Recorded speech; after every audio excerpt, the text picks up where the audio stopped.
Hello, everyone, and welcome back. My name is Daniel, and I am really happy you are here with us today. Hi, everyone. I am Sarah.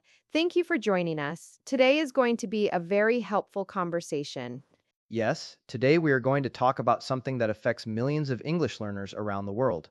We are going to talk about why people are still afraid to speak English, even after years of studying.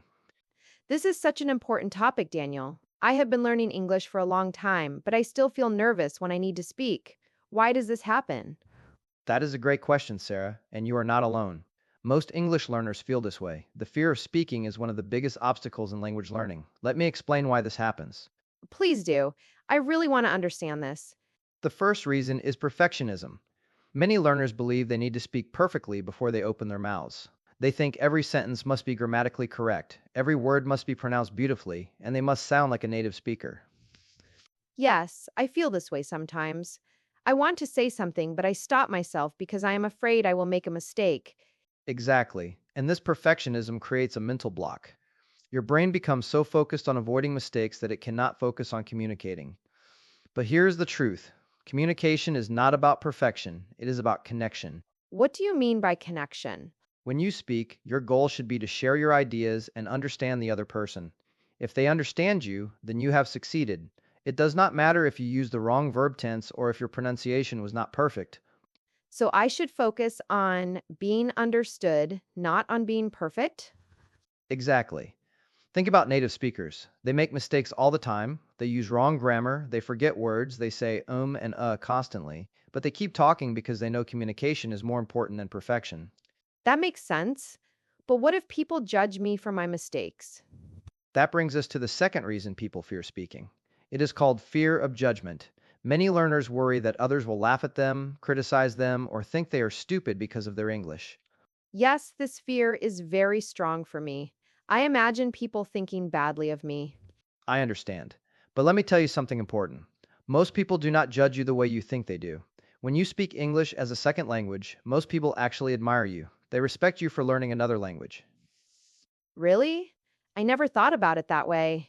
Yes, think about it. How many languages do most native English speakers know? Usually just one. But you are learning a second language. That is impressive. Most people see your effort and courage, not your mistakes. That is reassuring. But what about people who do judge or correct me harshly? Those people exist, but they are rare. And honestly, their opinion does not matter. People who criticize language learners are usually insecure themselves. Confident, kind people encourage learners. I see. So I should not let the fear of rare negative people stop me from speaking. Exactly. And here's another important point. Even if someone does judge you, so what? Their judgment does not change your worth. You are still a capable person learning a valuable skill. That is true. I need to stop caring so much about what others think. Yes, and that leads to the third reason people fear speaking. It is low self confidence. Many learners do not believe in their own abilities. They think their English is terrible, even when it is actually quite good, How does this happen? Why do learners underestimate themselves? because they compare themselves to the wrong people. They compare themselves to native speakers or advanced learners, and then they feel inadequate. But this comparison is unfair, Why is it unfair? because native speakers have been speaking English their entire lives. They have had thousands of hours of practice. You cannot compare yourself to someone with that much experience. It is like comparing a beginner piano player to a concert pianist. That makes sense. So, who should I compare myself to? Compare yourself to your past self. Ask yourself, am I better than I was 6 months ago? Am I better than I was last year? If the answer is yes, then you are making progress. I like that approach. It is much more encouraging. Yes, and it is also more realistic. Progress is what matters, not perfection. Now let me tell you about the fourth reason people fear speaking. It is lack of practice. What do you mean? Many people study English for years. Yes, they study. But studying and practicing are different things. Many learners spend hours reading grammar books, doing exercises, and memorizing vocabulary, but they never actually speak. So they know a lot about English, but they do not use it? Exactly. It is like learning to swim by reading books about swimming. You can read everything about swimming techniques, but until you get in the water, you will not learn to swim. So speaking is like getting in the water. You have to do it to learn it. Precisely. Your mouth and brain need practice working together. They need to build the muscle memory and neural pathways for speaking. This only happens through actual speaking practice. But this creates a problem. I am afraid to speak because I do not have practice, but I cannot get practice because I am afraid to speak. You have just described a vicious cycle, and this is exactly why so many learners stay stuck. Fear prevents practice, lack of practice increases fear. So, how do I break this cycle? You break it by starting small and safe. You do not need to jump into a conversation with a native speaker immediately. Start by speaking to yourself. Speaking to myself? How does that help? When you speak to yourself, there is no judgment, no pressure, and no fear. You can practice describing your day, talking about your opinions, or narrating what you are doing. This builds your speaking muscles in a safe environment. That sounds doable. What else can I do? Record yourself speaking. Use your phone to record a short monologue, then listen to it. This helps you hear your own voice and identify areas to improve. At first, you might not like how you sound, but that is normal. Everyone feels that way. Okay, I can try that. What is the next step? The next step is finding a safe speaking partner. This could be another learner at your level, or a patient teacher, or a language exchange partner. The key is finding someone who will not judge you. And what should I talk about with this partner? Start with simple topics. Talk about your day, your hobbies, your family, your opinions on simple things. Do not try to discuss complex philosophical topics at first. Build your confidence with easy conversations. That makes sense. But what about my accent? I am also afraid people will not understand me because of my accent. This brings us to the fifth reason people fear speaking. It is accent anxiety. Many learners feel ashamed of their accent and think they must sound like a native speaker. Yes, I feel this way. I want to sound American or British. But here is the truth. Having an accent is completely normal and acceptable. Millions of people speak English with accents from their native languages. Indian English, Japanese English, French English, Spanish English. All of these are valid forms of English. But will people understand me? As long as your pronunciation is clear enough, yes. You do not need a perfect accent. You need intelligible pronunciation. This means people can understand your words, even if you have an accent. How do I make my pronunciation more intelligible? Focus on the most important sounds. Do not try to perfect every single sound in English. Instead, focus on sounds that change meaning. For example, the difference between live and leave or ship and sheep. These distinctions matter. So I should prioritize sounds that prevent misunderstanding? Exactly. Also, focus on word stress and sentence rhythm. English is a stress-timed language, which means some syllables are stronger than others. Getting the stress right helps people understand you better than getting every individual sound perfect. Can you give me an example? Sure, take the word photograph. The stress is on the first syllable, pho2 graph, but photography has stress on the second syllable, gra, phi. If you stress the wrong syllable, it sounds strange and might confuse people. I see. So rhythm and stress are very important. Yes, very important. More important than trying to sound exactly like a native speaker. Now let me tell you about another reason people fear speaking. It is vocabulary anxiety. What is vocabulary anxiety? It is when learners feel they do not know enough words to express themselves. They want to say something, but they cannot find the right word, so they stay silent. This happens to me all the time. I have ideas in my head, but I do not know the English words for them.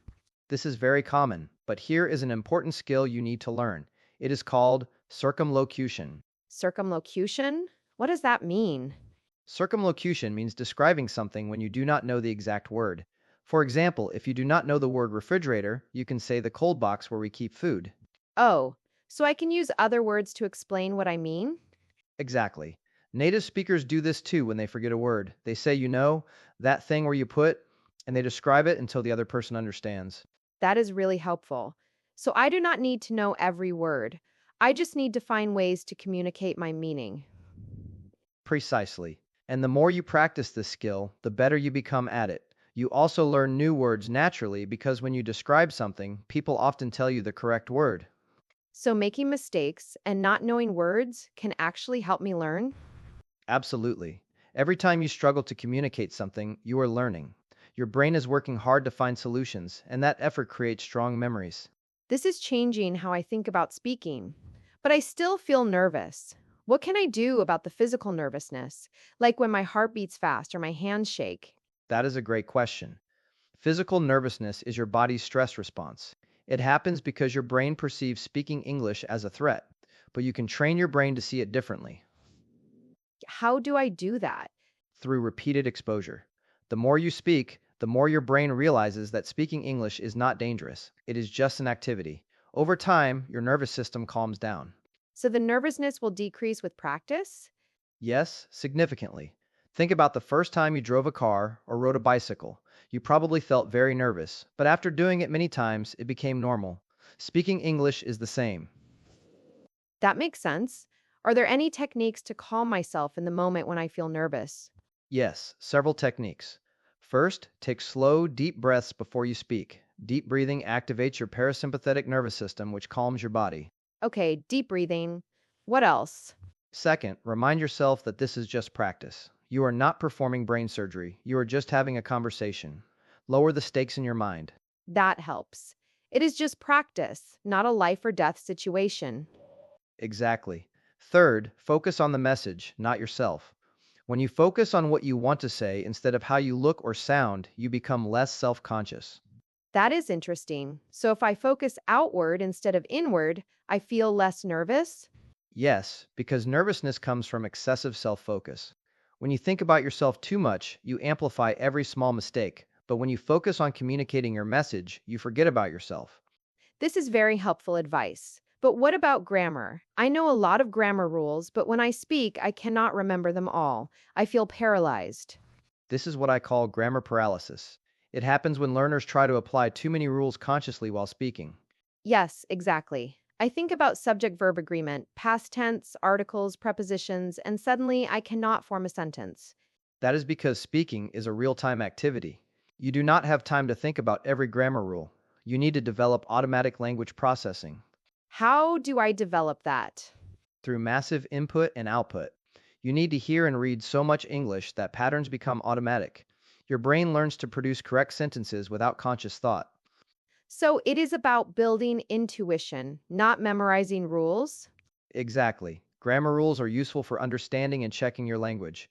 But when you speak, you should rely on intuition that comes from extensive exposure. How long does it take to develop this intuition? It depends on how much you immerse yourself in English. If you read, listen, and speak regularly, you will notice patterns becoming automatic within several months to a year. And in the meantime, what should I do? Should I ignore grammar completely? No, do not ignore it, but prioritize communication over accuracy when speaking. If you make a grammar mistake but people understand you, that is okay. You can learn from the mistake later. So I should focus on fluency first, and accuracy will improve over time? Exactly. Fluency means speaking smoothly and continuously. Accuracy means speaking correctly. Most learners need to develop fluency first. Accuracy develops naturally with continued practice. This is all very clear. But I have one more question. What about cultural differences? Sometimes I am afraid to speak because I do not understand the cultural context, or I might say something inappropriate. Cultural awareness is important, but do not let it stop you from speaking. Most people understand that learners are still discovering the culture and they make allowances for small cultural mistakes. But how do I learn the cultural aspects of English? By engaging with English media and English speakers, watch movies and shows, read books and articles, listen to podcasts. Pay attention to how people interact, what topics they discuss, what humor they use. So, cultural learning happens alongside language learning? Yes, they are interconnected, and when you make a cultural mistake while speaking, most people will kindly correct you or explain. These moments are valuable learning opportunities. So, I should not be too afraid of cultural mistakes either. No, approach them with curiosity, not fear. Every mistake is information that helps you understand English speaking cultures better. Daniel, this conversation has helped me so much. I feel like I understand my fear better now, and I have practical tools to overcome it. I am so glad, Sarah. Let me summarize the main points. Fear of speaking comes from perfectionism, fear of judgment, low self confidence, lack of practice, accent anxiety, vocabulary gaps, grammar paralysis, and cultural uncertainty. And the solutions are to focus on communication over perfection, realize most people are supportive, compare yourself to your past self, Practice speaking even in small ways, accept your accent, learn circumlocution, develop grammar intuition, and approach cultural learning with curiosity. Perfect summary. And remember, everyone who speaks English as a second language has felt this fear. You are not alone. The fear is normal, but it does not have to control you. Thank you, Daniel. I feel ready to start speaking more, even if I feel nervous. That is wonderful.